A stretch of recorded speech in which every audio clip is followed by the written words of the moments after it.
if anyone misses it, wants to hear it, um, Lisa will have the recording. We'll get it posted on the website. Good morning, Scott Quimby from CSI. Um, we don't normally do a lot of summertime webinars for obvious reasons, but with the recent events coming after 4th of July, in the region, a whole lot of people started asking us a whole lot of questions. A bunch of superintendents took notice and started asking questions of their people and others. So we thought we'd put something together to kind of talk about that. First, with what went on across the river, we weren't part of it. We're not part of it. I have no knowledge directly, indirectly, of anything on that. However, things I have heard, it sounds like all the other incidents that I've been involved with from Christmas time forward in the area, it just seems more of the same. And there's a bunch of commonalities and a bunch of go-to things that just keep coming up as we go through these. There's really two types of incidents that are going on, and there's a whole lot going on. We may have had something that made the papers and what have you, but that's by far not the only thing going on. So I'm going to take you through a bunch of that.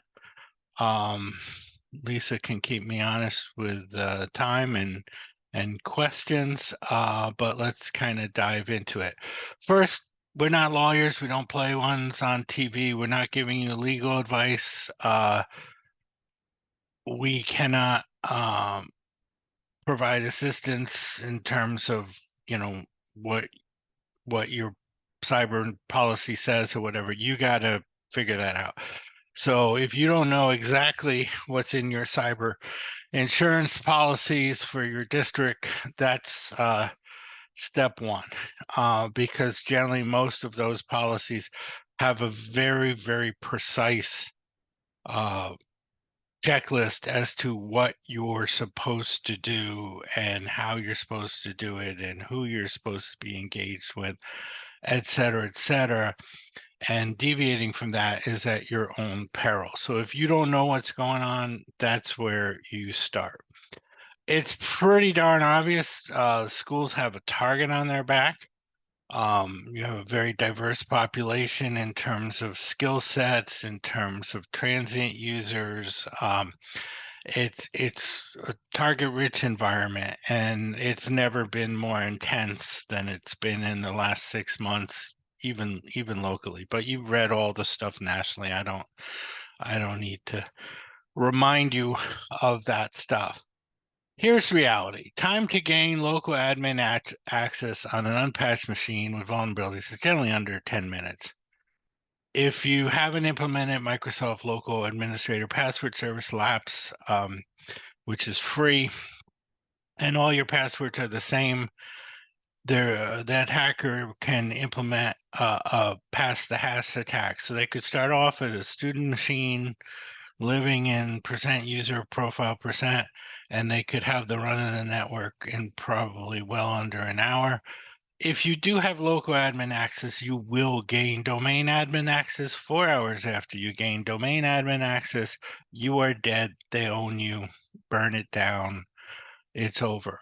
What's happening, and the real shift that's been made in the last 6 months, is the attackers are more likely to exfiltrate your data, steal your data, than deploy ransomware in most instances. And ransomware often is the lovely parting gift. I've already taken all the stuff I care about from you that I can find. So now I'm just going to deploy ransomware to try to monetize that. And then what's happening in almost all these ransomware cases now is it's double extortion. So they're going to say to the district, give me this much money to get your data back. And they're going to then go to the users and say, your staff, your students, what have you, give me this much money or I'm going to release whatever information. And there have been some pretty embarrassing things that have happened, uh, you know, personnel records, student discipline reports, you know, some pretty serious stuff has gone on. So we got to stop it. Really, not just stop ransomware. We got to stop data exfiltration. That's how the game has really changed now. The average dwell time, if you ask Cisco or all these industry wonks, the average dwell time is about 200 days. Now, what I'm seeing, is the dwell times are less, and some of that is because most of you have some sort of basic defense or advanced defense, and so the time that an attacker can hide without notice, I think, is in our world is shrinking. Um, and some of the data exfiltration stuff is as a result of the fact that everyone's doing, in general, a better job. Um, but many of the data exfiltration things are taking hours. So the event in terms of district exposures could be over in 4 hours. So how do it gets into this becomes madness in terms of trying to defend against that. So what's happening is that basically they are going in this Volt Typhoon. It's Chinese hackers, but Volt Typhoon seems to be what I'm seeing the most of. This living off the land technique. Back in the day, and they still do this, they would come in and they get in and they go and they try to deploy very bad thing.exe, and then our antivirus or EDR or whatever would see it and kill it. And that's all goodness, and that still goes on.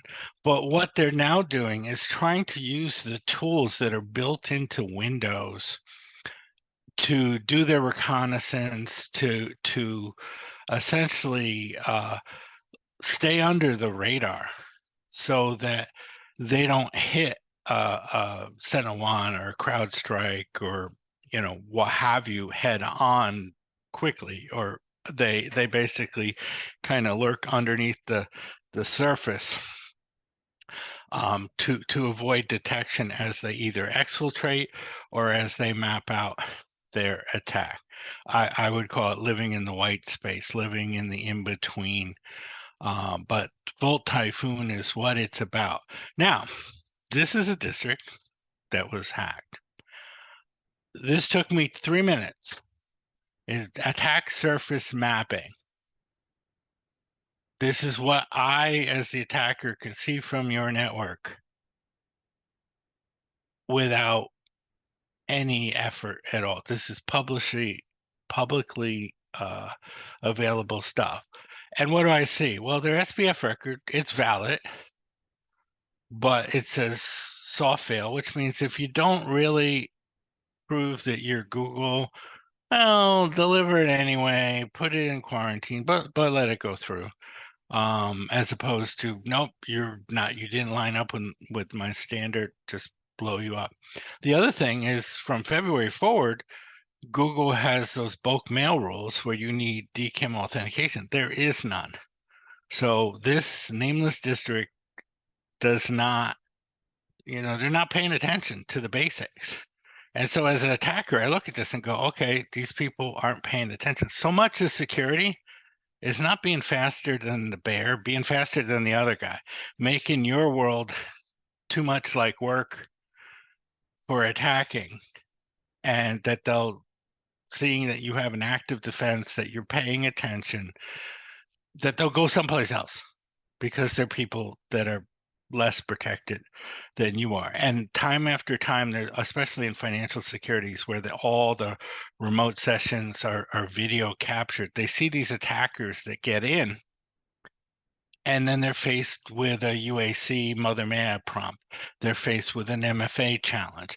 They're faced with a password protected screensaver, and it's too much like work, and they just drop off and they're going to go find someone else. Now, if it's Russia or China and they really want you, all that stuff is pretty meaningless. Everything can be hacked, given enough time, resources. There's no absolute protection. But you look at this and you say, okay, it took me 3 minutes to figure out this site really probably isn't paying much attention. They're not doing the standards. Most of their emails probably going in spam because of the DKIM since February. So that's where I start. What can I say? Now it's getting totally crazy. This was Mid-Hudson News, July 20th. So we're talking less than a week ago. Somebody in Sullivan County walked in to a place and basically, as a hacker, attempted an in-person hack. Hi, I'm from whatever, and I'm here to upgrade your systems. Let me in. This is craziness, like physical in-person Sullivan County. All right. Kevin Mitnick, deceased, but arguably the best hacker on the planet for many years, and went to prison. Finally, they finally caught him. Came out, became a white hat guy. Did a bunch of stuff with No before, if you know them as a security awareness company. And this is so true. A company can spend hundreds of thousands of dollars on all this fancy stuff, but if an attacker can call one trusted person and that person complies, the attacker gets in and all that money's wasted. And we've seen that, and we're seeing it locally. This is not theoretical. This is not Rhode Island, as I talked about a year ago, or LA. This is locally, your peers, perhaps you on the call. Attackers are calling area school districts. They're called TOAD attacks, telephone-oriented attack delivery. Fake tech support. They know the right names, the right terms. They know you were just hired because you posted on LinkedIn or whatever. They have a picture. They know who your boss is. They're calling from vendors. We noticed something in your system. This used to be, we tell grandma or parents, Microsoft doesn't call you to report things. They're doing it to the area school districts here directly, and they're doing it a lot. Direct phone calls. The other thing they're doing is SEO poisoning, and this is craziness where they're going in and they're poisoning the Google search or whomever search results so that the malicious links are at the top of the page. And then you go to download whatever, where you think you're downloading from your vendor, the whatever, I'll pick something, not to pick on them, but a paper cut agent or whatever. And then you go fill out the thing to download, and then you go and you go, oh, well, maybe I shouldn't do that. And you hesitate, and then your phone rings. And it's like, hi, I'm from the vendor. I saw you were trying to download our thing, and you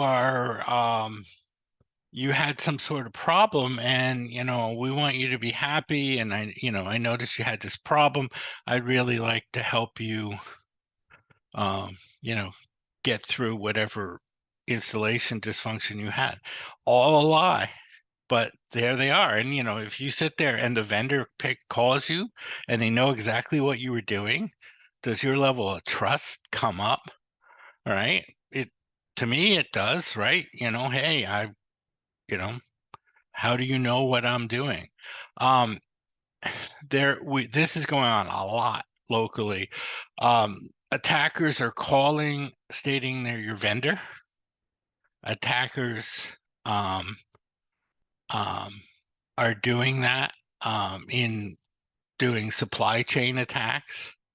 The other thing that's going on, and multiple instances of this, is attackers. How the state comes in and they beat up on you for all those, dormant email addresses that you may have. Well, we're seeing multiple area instances where the attackers have gotten into one of those dormant accounts, an old student account, what have you, and they're communicating with your vendors as you, with a legitimate email address from you. They're communicating with your vendors, the state, others in your name, trying to do supply chain attacks. Some have been successful, some have been stopped. Some have been successful in this region, some have been stopped. All right. And then we get to the scariest of all. We have multiple instances of business email compromise attacks where the users are signed in as a legitimate user, reading their email, learning everything they can learn about the organization, learning who else is there, learning what the projects are, learning what the POs are, what the state is saying to you, what you're saying to the state. We have multiple cases of this, and this is really scary because in the old days, go back old days, 2 years ago, 3 years ago, right? They would get in and they would start spewing Viagra ads out, spam, right? They would use that open relay and they would start spewing spam, and we'd find them, we'd kill them. Now that's not what goes on.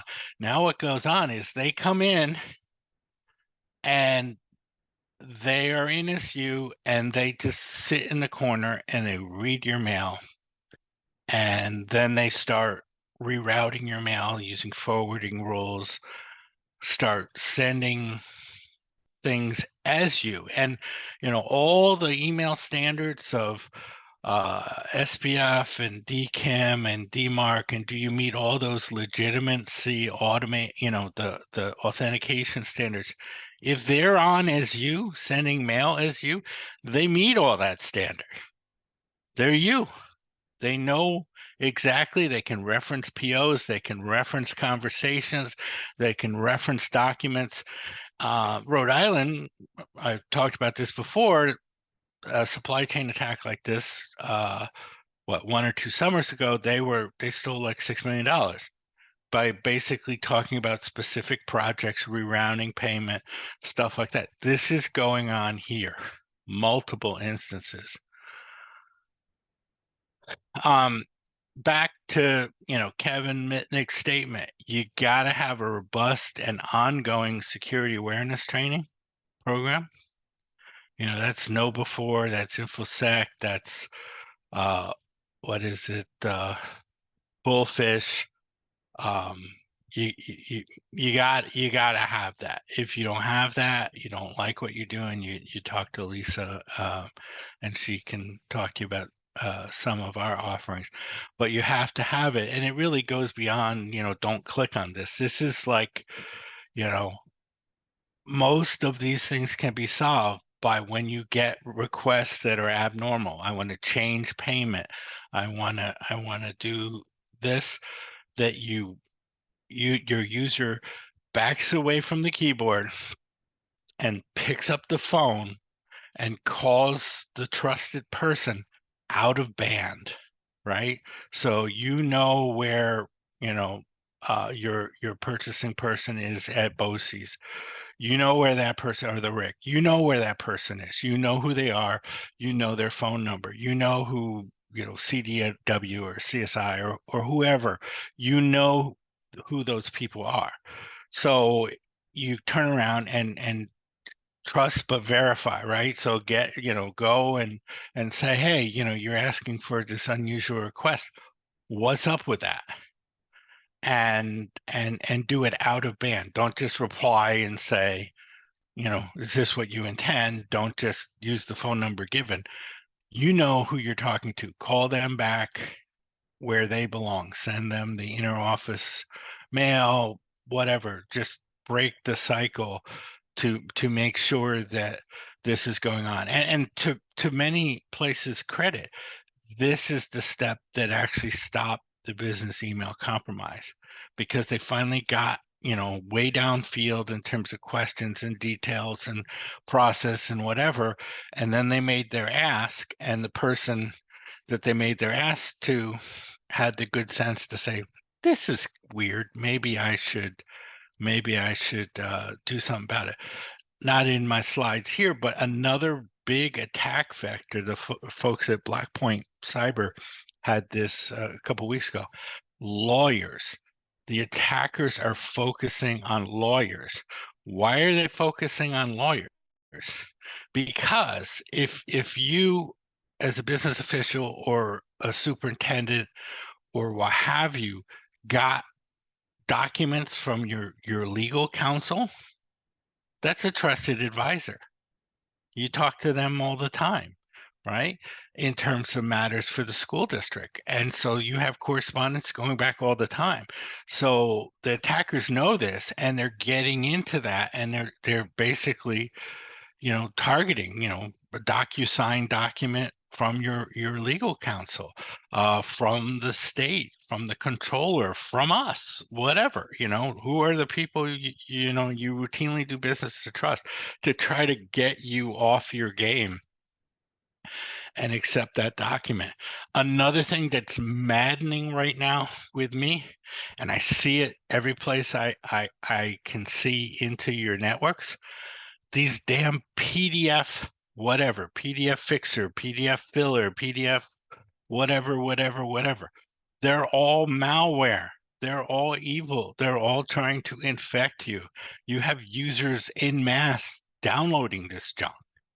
Okay. And anything that's PDF, whatever, it's got to be approved through you guys. And that's the only one you get. This is a real problem. It's just your users are PDF something download happy. It's going on everywhere. You got to patch. Start at the basics. Most exploits, and this never changes, most exploits are known vulnerabilities that were previously patched. There are day zero stuff, but most of the things killing everyone are not day zero stuff. It's day 150 stuff, day 300 stuff. Okay, it's blocking and tackling. Stick to the basics. Start there. All right. And you got to do third party. Adobe is a huge attack surface. Anything open source is a huge attack surface, and growing in terms of open source. You got to start there, because people are going to take their shots against you from a web browser, from getting in. But if you patched it, that they don't hit the easy low-hanging fruit, that they have to work, or they're just flat out shut down because you're maintaining your stuff, you're way downfield.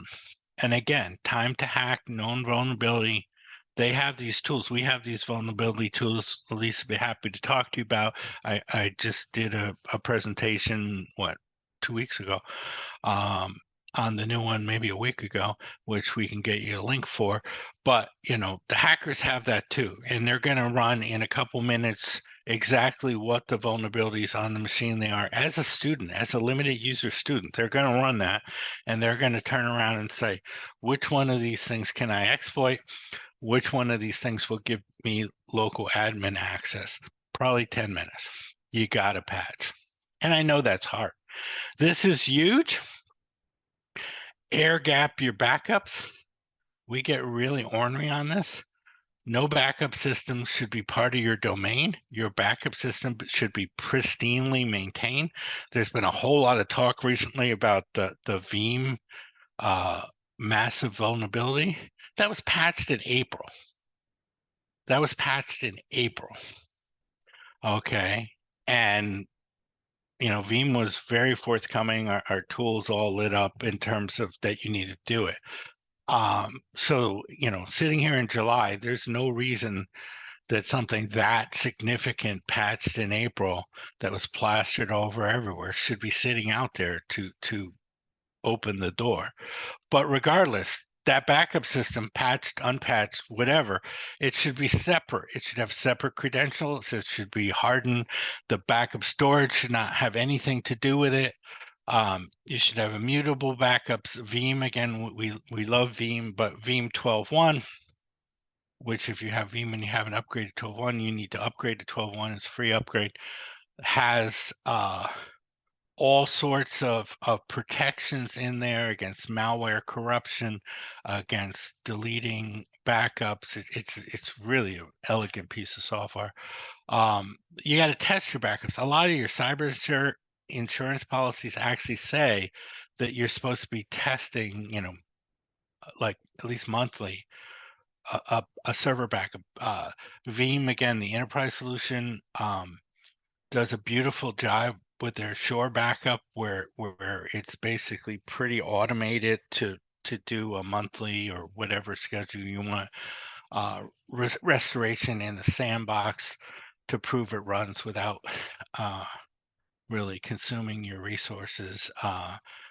This is an example in terms of the air gap situation that the BOSI's and Rick Convolt or Rubric coaster services are excellent examples of that, because it's air gap. You could burn down and they're going to have your backup, and there's really not a way that they're going to jump across to that. So that's an example of a really well implemented plan, the Veeam plan, in terms of usability and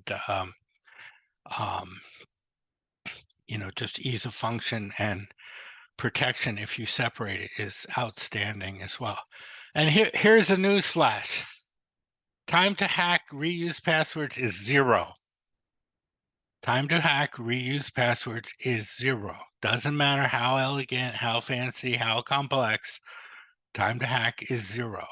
There's a huge problem that I've seen every time I go look in a district and do a dark web search or whatever, or you get those reports.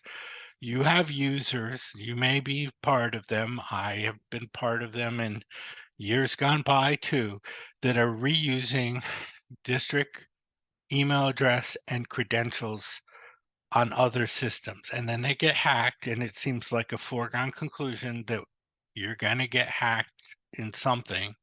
And if you keep reusing and your users keep reusing the passwords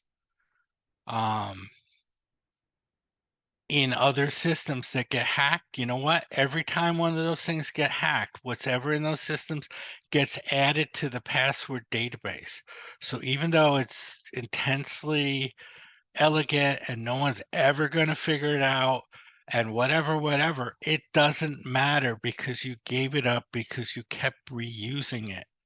You should, back to your security awareness training, pound on these people, your users, never ever. And if they've done it, change the password in the district and forbid them ever to do that again. Now, there's like 1 billion password combinations in the wild in these password databases, right? And every time it gets hacked, and every time one of these people uses the same password, that password's now in the mix.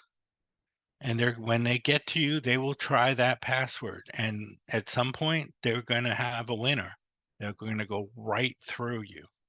All right. Now, our vulnerability service on the roadmap, they're going to put in a dark web scanner, but you're probably getting stuff on that right now. And, I've always been kind of down on paying money for that, because it's like, hi, it's out there. If whatever you've done is out there, make sure your users are not reusing your password. Back to Kevin Mitnick, he had a great demo for KnowBe4, where he showed how he could discern a pattern on a user by going to LinkedIn and then going to the dark web, and he was in a payroll system as that user in 10 minutes. So that is that. 8-character passwords. This is the 2024. This is the 2024 list for 8-character passwords. Remarkably, it's gone up a little bit. It went up from 5 minutes to 12. Now they're talking about a more complex password architecture that NIST is recommending. So that's why I've been stating for over a year, time to hack 8 characters with complexity, 5 minutes. Now they're saying in this new protocol, it's up to 12. 12 is not good. You know, now what's happened, this is the traditional chart, 12 characters with complexity or beyond. You see you're in a realm where the world, from guessing your password, not as long as it's not in the database because you gave it up on another system that got hacked. We need to be anything that's admin dealing with personally identifiable information, that's dealing with money, that's dealing with confidential information, needs to be down here, 12 characters with complexity or down. But here's the problem, right? We get these passwords that are increasingly complex, right? And this is what our users feel like, right? That it's just out of control. And then what do our users do? They write it down because they can't remember it. And they put it on a desktop. Well, the very first thing that an attacker is going to do if they get to your desktop is they're going to look for that.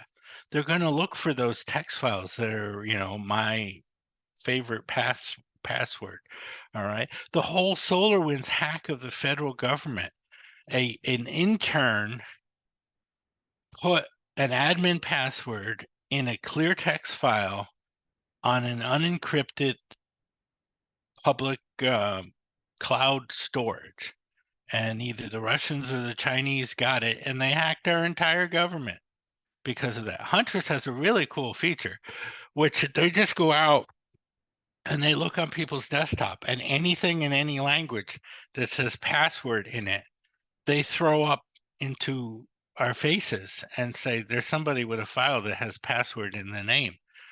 And more often than not, when that gets tracked down, it's somebody that is faced with our drop of unicorn blood password that they cannot remember, and they put it in a text file because they just can't remember it. How do you fix that? Well, password managers are one, right? So there's a bunch of password managers you can buy that have MFA and authentication.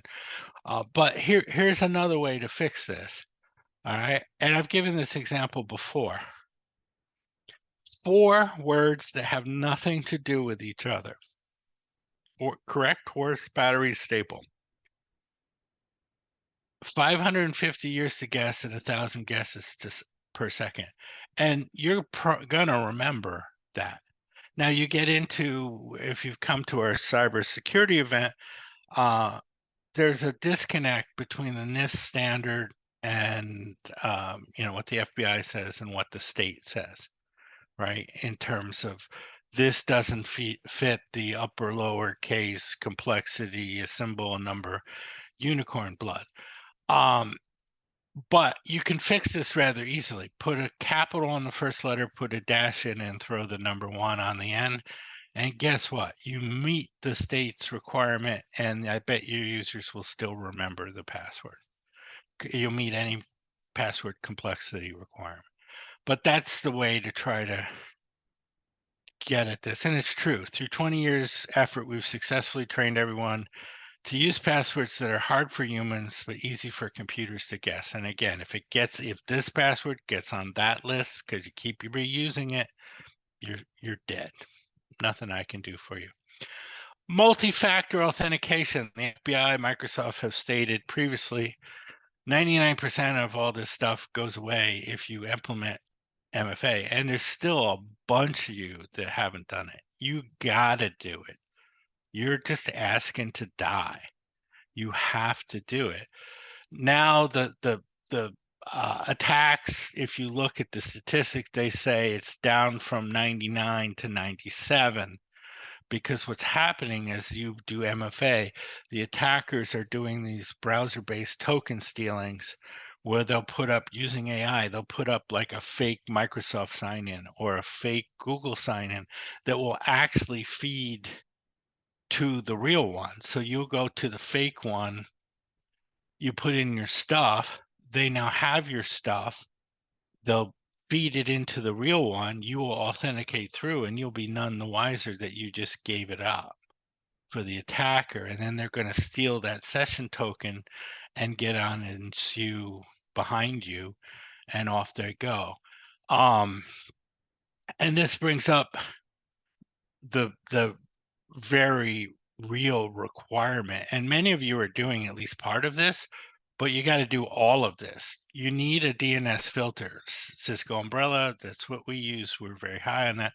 A lot of you are Lightspeed shops and you use Lightspeed and they have filtering. iBoss has filtering. Others, if you're not doing DNS filtering and you're just going to your ISP or whatever, go and use Cisco's OpenDNS for free. It's not going to give you reports. It's not going to let you customize, but at least it's going to trap out the known malware. Browsers like Chrome and the like are starting to do the typo squatting, the O's for the zeros, the funky A's for the real A's, to kind of highlight that stuff. Okay. But the last step is the thing that many of you are not doing: blocking all unimproved DNS. All right. We only use whatever Lightspeed DNS here. Great. Everything in your district should go to Lightspeed DNS if that's what you're using. And you should make sure that Google DNS and any other DNS calls that are not going to, in my example, Lightspeed, are blocked, so that the attacker can't just go change your DNS to 8.8.8.8 and just go right through me, because Google DNS and the other ones don't block malware. We have watched, Tor browsers try to come down from Germany that are blocked because Umbrella says no. All right, you got to have that.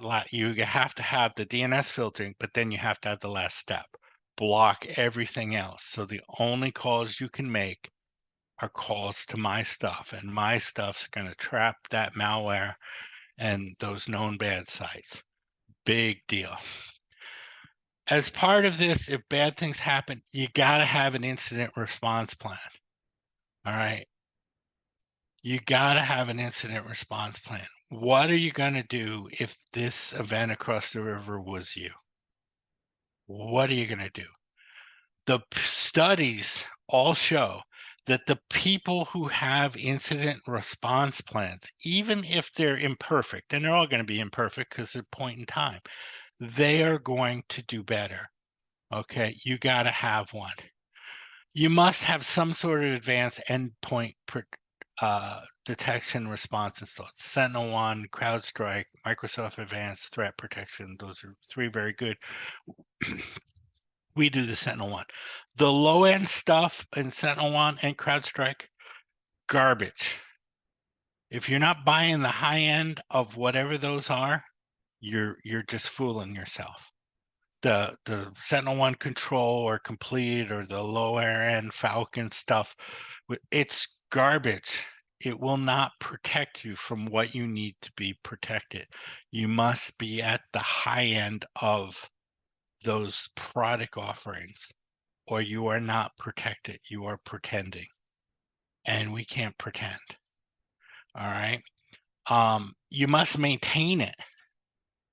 An attacker with local admin, what they're going to do is they're going to use local admin to uninstall the EDR, to uninstall Windows Defender or Cortex or Sophos or whatever, BitLocker or whatever the thing is you got. They're going to uninstall it. You have to maintain. And when you see those gaps, you have to know why. With our CSEDR offering, we send out those weekly reports saying, here's the machines we haven't seen, to kind of keep that front of mind. And this is the one that most people fall down on. Someone's got to be paying attention to this nights, weekends, holidays. Most everything that bad happens on nights, weekends, holidays. 80% of the bad things in my world, I go, every time it's vacation time, I'm like working security because somebody's taken their shot on 4th of July, President's Day, Christmas. Those are when all the calls come. Who's paying attention in your world at that time? We're all doing other things. I'm trying to do other things, not very successful most holidays, but I'm trying to do other things. You are. You all go to skeleton staffs on holiday weeks and what have you. No one's there on federal holidays. Who is paying attention? That's the problem. A lot of districts, especially across the river, use the Cisco AMP SecureX product. It's a pretty decent product. Who's paying attention to that? Who's maintaining that? If the thing goes off on Friday night at 11:30, who's doing something about that? Okay, who's and the answer is if we're waiting for our techs, I'm probably not paying attention at 11:30 night. You're probably not paying attention either. Um, you the most important thing you can do for this new living off the land reality, for this Volt Typhoon attack thing is to have eyes on 24/7, 365. And that means a real security operations center, a SOC. That's the future. That's reality. None of us are good enough. I'm not good enough. You're not good enough. Your best person isn't good enough to do 24/7, 365. We're, we just can't. It's humans alone, individuals can't do that. You got to have layers of protection, looking at different perspectives. You got to have eyes on, looking for behaviors, looking for traffic. And there's really two types of SOCs. There's a reactive SOC and there's um, a proactive SOC. A reactive SOC would be your basic like the Sentinel-1 SOC or some of the other basic SOC surfaces. If very bad thing.exe gets to me, I'm going to kill it. I'm going to pull the fire alarm, make sure everyone knows. If I see lateral movement in that past the hash attack, I'm going to like raise the flag. I'm going to do host isolation to shut that down. Huntress does that. Sentinel-1 does that. CrowdStrike, a bunch of the other SOC services you've probably seen do those sort of things. Okay, it got to me. I killed it. So I kind of look at these attacks with ransomware and decide to get down that far down the field, and individual alarms on individual systems had to go off. If no one's listening, the attackers just keep running. Whereas what I've seen in the stuff we've done, when faced with an active defense, the attackers run away because there's other people easier to attack. So that's kind of the secret sauce. We got to be putting up those barriers, setting off those alarms, isolating those hosts, and the like. Now, one thing in the SOC, and Huntress says this, and I really do believe this, not all SOCs are the same. Huntress's thing is if a SOC hasn't seen it 50,000 times, the fact they're really smart people 24/7, 365 in that SOC, if they don't have massive experience at what these events are, then they're spending a whole lot of time trying to figure out how to figure out, and they're really smart and they probably will figure it out, as opposed to people that have it nailed. They've seen this a bazillion times and they know exactly how to go. And I'm a big fan now of proactive SOCs, a big fan, because living off the land, I'm trying to tiptoe around the reactive SOCs. I don't want to put very bad thing.exe out there. I want to see if I can take the data before anybody notices. I want to use RDP and basic remote access tools that are also support tools to wander around your network and take all your stuff. And, the security guard is sitting there with the machine gun waiting for somebody to walk up and try to do something bad. And lots of times it never happens now. So that's where I want I want that.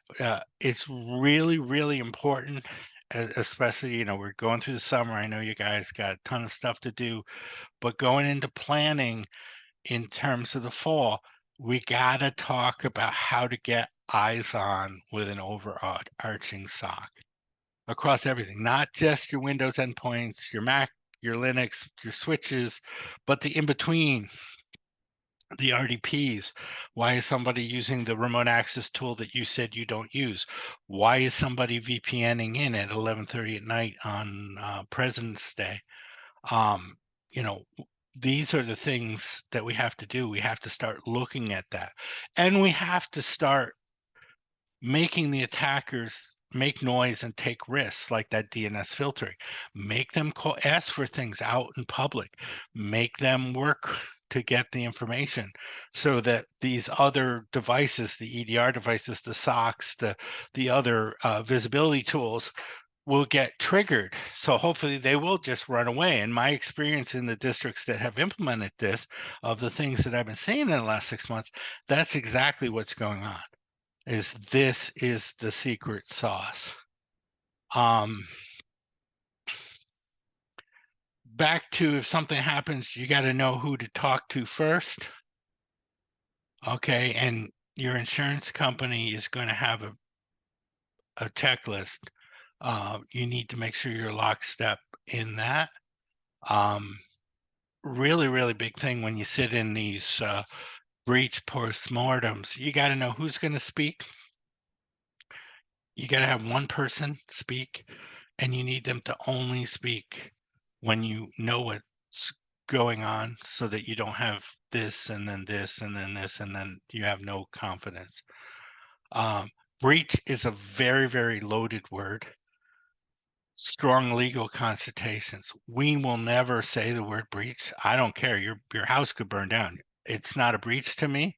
Your lawyer says it's a breach, right? You should instruct your people, never say that word. You have events, you have incidents. Your legal counsel tells you if that's a breach, right? Because that's a very loaded legal word. And I will never use that word. It's like, you have an event. We've had an incident. We're investigating an incident. We're investigating an event. One of the big things that's come out in a lot of this is, does your legal counsel actually have cybersecurity experience? There's a specific type of counsel called breach counsel. And again, your cyber insurers probably have recommended breach counsel, and that's probably not your district's attorneys. You should know what that is.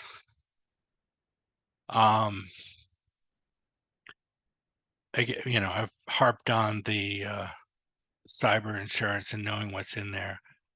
You got to determine if it's reportable or not.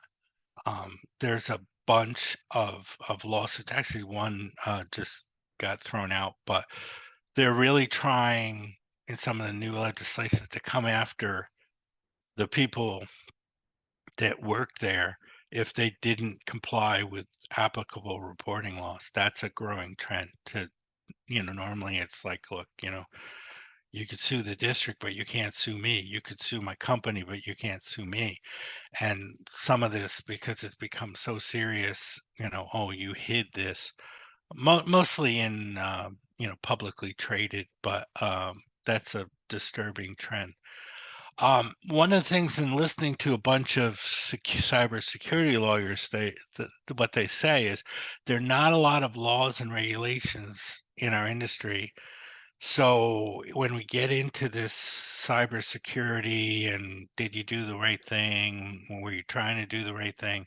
Adhering to recognized standards like NIST CSF or CIS is a good way to bring clarity that what you guys were doing were reasonable and you attempted to do your due diligence. Everything can be hacked. So the fact that you got hacked isn't necessarily because, you were negligent, but that's kind of what the lawyers, again, we're not lawyers, not giving you legal advice, but the state has said as much with Ed Law 2D, right? That we're all supposed to align to NIST CSF standards. Okay, so that's kind of going down that and showing that continual improvement and continual um, um, process is a good way of demonstrating that, hey, this is the best we got. This is CIS or NIST-CSF. We have tools to help you document that, to help you turn the technical levers, to help you turn the non-technical levers in terms of, yeah, I have a backup plan. All right. Realize that, whoever gets picked to dig you out of stuff, that the going time for payment of those people is best case is maybe 5 months. Worst case seems to be about 10 months after it's all over. The thing that I'm hearing is a lot of things, even stuff there may be stuff in your policy that you're mandated to report, even if it isn't a breach. So you should know that. And many of the insurers will ask you for documentation, the who, what, why is this not a thing? And they may put an exclusion rider on your policy that says if anything stems from that thing, we're not going to pay. Again, I can't stress this enough. 80% of the bad things that I see happen at the time I least want to be working, the time you least want to be working. The sock is always working. Let them do the lifting. Let them do that because no matter how good we are, we cannot do what they do.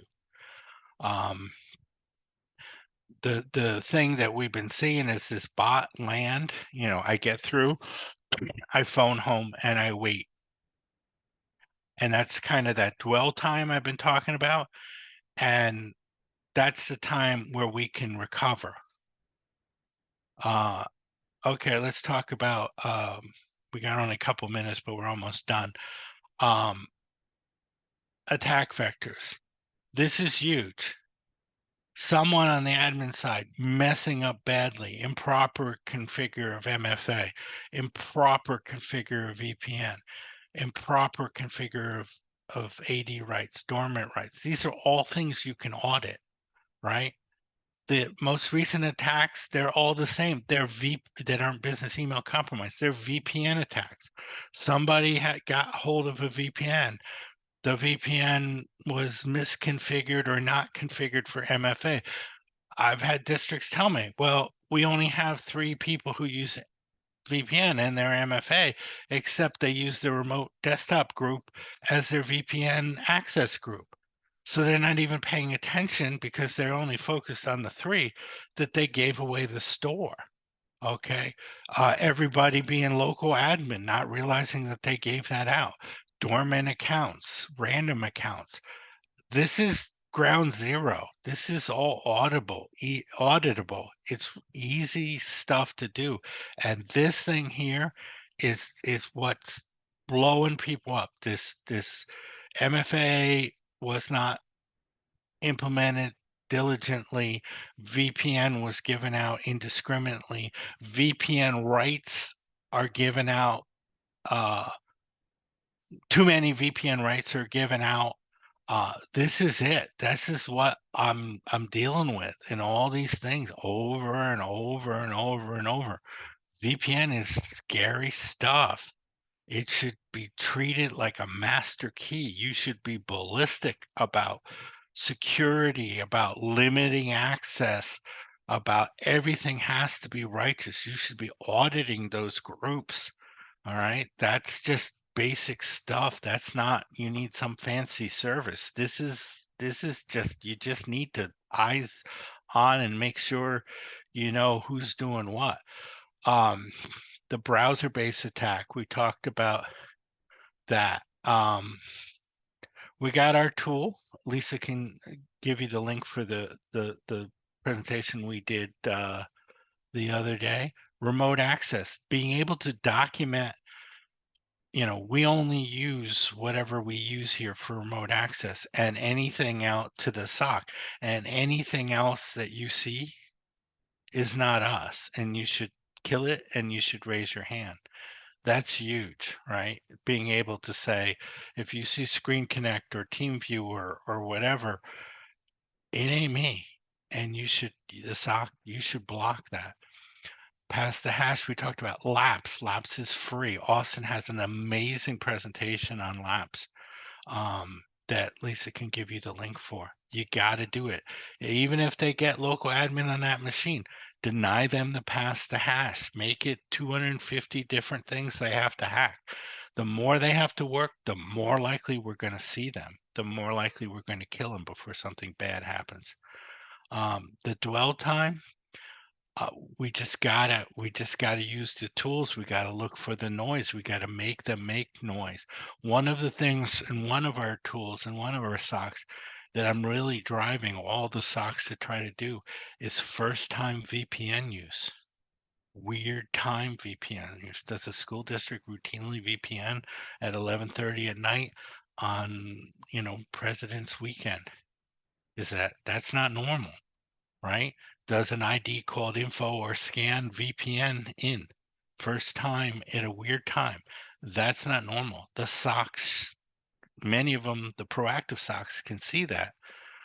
That's where the fire alarm goes off. I want to kill them. I've gotten the ones I've done recently, dwell time down, under an hour in the network, and I'm pissed about that. They were in for an hour, and I want to get that down to 15 minutes. First time VPN use, and they were killed on contact. So that's where I'm driving to try to get that down with the SOC. Um, again, we got to make it noisy. If we make it noisy, we make it like work. More often than not, these attackers will just run away. And that's what's disturbing about across the river. How do you get that far down the field? Right? Because an EDR would set off an alarm. A basic SOC even would raise their hand. Even a huntress would do host isolation. It would be over. So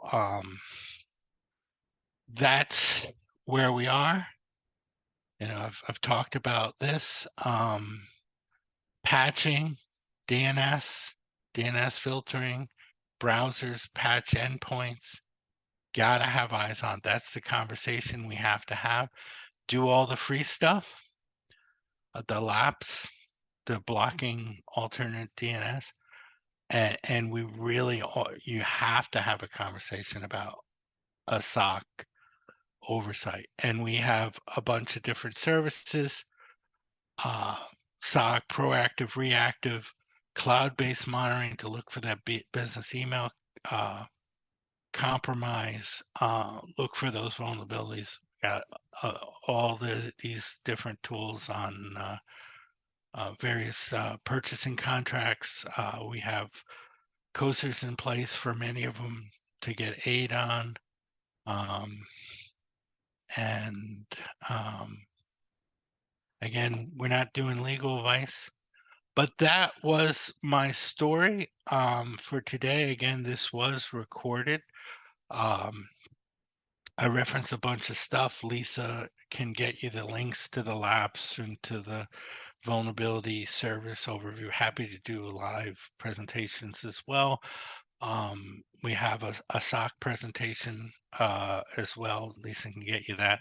Happy to do a live discussion, but that's the new frontier.